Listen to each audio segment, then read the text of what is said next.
Untuk menentukan tarif, sebenarnya seperti itu. Menentukan tarif istilahnya macam-macam, tetapi itu adalah sejumlah kewajiban berupa uang yang majelis dan penggugat apa ya, kecamatan negara kecewa macam-macam ya hubungan apa dan wajibnya ya betul keperdataan untuk menggunakan nama itu juga bisa menjadi sumber menimbulkan hak dan kewajiban, ada perikatan. Iya. Oleh pihak lain atau pihak ketiga, kemudian tentu ada hak dan kewajiban. Nah, kewajiban pihak ketiga itu kalau dalam konteks perkara ini kan dinamakan royalti.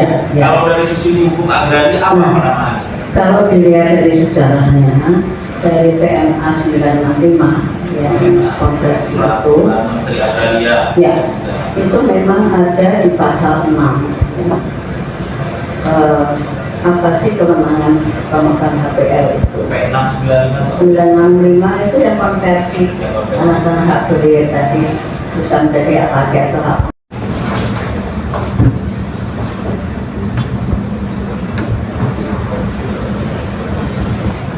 Saudara adalah ahli hukum agraria. Saudara mengajar atau mengampung.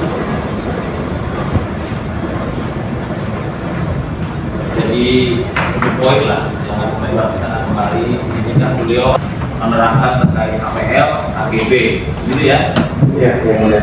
Untuk royalti di atas tanah yang sudah dibatasan HPL, kemudian bentuk-bentuk serta landasan hukum royalti itu seperti apa, dan kemudian kewenangan atau status tanah tidak bicara lagi, tapi lebih kepada hak dan kewajiban antara pengguna tanah di atas HPL dengan kewenangan di penggunaan HPL dalam konteks penggunaan tanah tersebut. Masalah hubungan ya antara pemegang hak ketiga yang menduduki atas HPL tersebut dalam bentuk royalti dan Landasan mengapa harus membayar royalti itu ya peraturan-peraturan mengenai itu, kenapa harus membayar royalti dan sebagainya itu ada.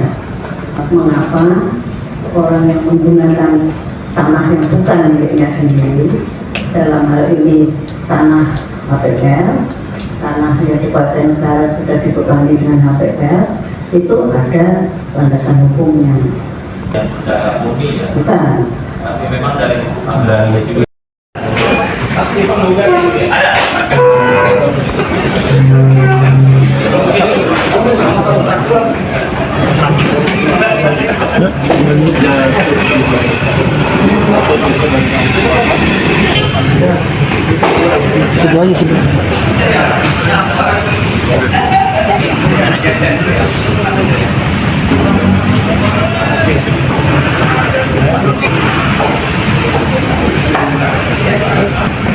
Berikan sedikit dong tentang sidang ini. Tadi sidangnya lah mengenai sebenarnya gugatan prestasi ini lebih banyak kepada keperdataan. Tadi kita sudah mendengar penjelasan dari Prof. Maria, tapi ada yang bagi saya ada yang mistisan bahwa bagaimana mungkin ya kontribusi kepada negara atau tarif ya, atau ini istilahnya di undang-undang ini kontribusi, tidak ada royalti kepada negara itu sepihak. Lihat saja orang di UT ada perjanjiannya, orang di contoh ya itu kan di Nusa Dua itu HPL semua itu ya. Orang bangun di situ dan berapa dia kontribusi pada negara harus ada perjanjiannya. Jadi tidak ada penentuan ya kontribusi kepada negara di atas HPL tanpa ada perjanjian atau disepakati. Kalau secara sepihak oleh pemegang HPL tanpa disepakati oleh yang memanfaatkan HPL, itu tidak mungkin ada dan tidak pernah terjadi. Anda bisa lihatlah. Walaupun kami sendiri menganggap sekarang ini tanah Hotel Sultan itu tidak di atas HPL, tapi di atas HGB. Tadi saya konfirmasi kepada Profesor Madia bahwa HPL itu baru ada sekitar tahun 1965.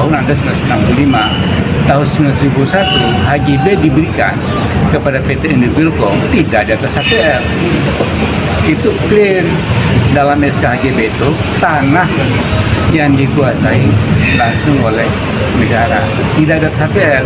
Biasanya kalau tanah di atas HPL itu di HGB ditulis bahwa tanah ini berada HGB di atas HPL. Nah kalau tidak ada, kemudian tidak ada dalam sertifikat dan SK HGB itu bahwa itu di atas HPL, itu namanya ngarang. Gitu, itu dicari-cari. Nah ini yang terjadi. Pendapat ahli kan subjektif, boleh-boleh aja, itu subjektif. Bagi saya tidak ada nilainya karena dilihat nanti pada rangkaian bukti dan fakta yang ada dalam dokumen. Nah dokumennya itu adalah HGB Hotel Sultan itu tidak di atas HPL. Ya, dan ketika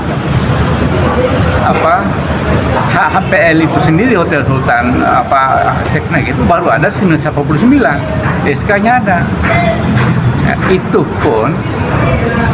pun ya, sebelum terbitkan HPL sudah ada keterangan dari GBK Senayan bahwa tanah sertifikat HGB 2627 milik PT Indobilco itu dikeluarkan dari tanah GBK, ada suratnya. Ya, jadi Data gugatan yang diajukan kali ini oleh Mensesnek dan GBK ke PT Indobilco. Nah, jadi ini posisi pemerintah adalah sebagai penggugat. Nah, apa yang digugat? Yang digugat adalah kewajiban PT Indobilco untuk membayar royalti atas penggunaan tanah HPL 1 Gelora sampai HGB berakhir. Itu saja perkaranya. Sudah ditagih, sudah disomasi berkali-kali, tapi tidak dipenuhi, maka pemerintah dalam hal ini Setnek dan GBK mengambil langkah hukum keperdataan, yaitu dengan menggugat PT Indobilco untuk menagih royaltinya. Nah, ahli agraria yang kami hadirkan untuk memberikan pandangan ahli dari sisi agraria mengenai konsep royalti dalam penggunaan tanah HPL. Jadi ini tidak berbicara HGB di atas HPL lagi, tidak bicara HGB murni atau tidak murni lagi. Kalau HPL itu sudah sah oleh putusan yang BHT, jadi tidak ada perdebatan lagi soal itu. Kemudian itu sudah tidak ada lagi perdebatan di konteks itu. Jadi sekarang kewajiban PT Indobilco lah yang tersisa untuk pembayaran royalti yang menjadi materi dari gugatan saat ini. Itu istilah, karena dalam berbagai peraturan perundangan itu mulai dari 965 itu istilahnya bukan istilah royalti, tapi intinya adalah pembayaran sejumlah uang tertentu untuk, kan ini HGB menggunakan bagian dari tanah hak pengelolaan, oleh karena itu ya harus memberikan imbalan ya, apakah royalti, apakah uang pemasukan, apakah tarif.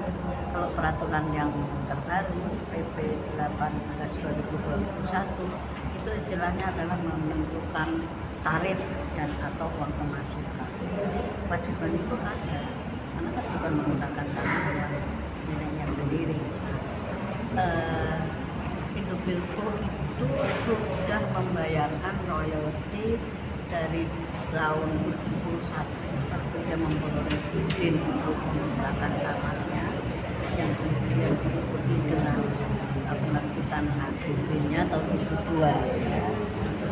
Tahun 72 dengan tahun penggunaan tahun 2006. Kenapa sih itu penting? Karena royalti dibayar, apapun istilahnya itu dibayarkan selama tanah itu digunakan. Jadi kalau gagal menggunakan tanah tadi nggak bisa dong kita royaltinya. Nah yang belum dibayar yang digugat ini adalah pembayaran 2007 sampai dengan 2023 karena HGB 2627 yang di atas sama HPL 1 itu berakhir yang 1 bulan Maret, yang 1 bulan April tahun 2023. Jadi menagihnya itu ya selama masih digunakan karena setelah tahun 2023 itu kan HGB-nya sudah berakhir. Itu aja kewajiban. Mestinya tanpa diperingatkan yang namanya kewajiban itu keharusan yang timbul dari hubungan antara dua pihak. Itu kalau yang terakhir ini sudah diberikan somasi kalau tidak salah 4 kali. 3 kali dari 3 setnek, 1 kali dari ya, karena belum dipenuhi juga ya digugat untuk memenuhi kewajibannya. Kalau boleh tahu Bu, bisa kami jawab ya dari kuasa hukum dan sudah juga menjadi informasi di website pengadilan. Total penagihan royalti beserta bunga dan denda yang dituntut oleh Setnek dan GBK adalah kurang lebih sebesar 45 juta dolar untuk periode 2007 sampai 2023, kurang lebih 16 tahun.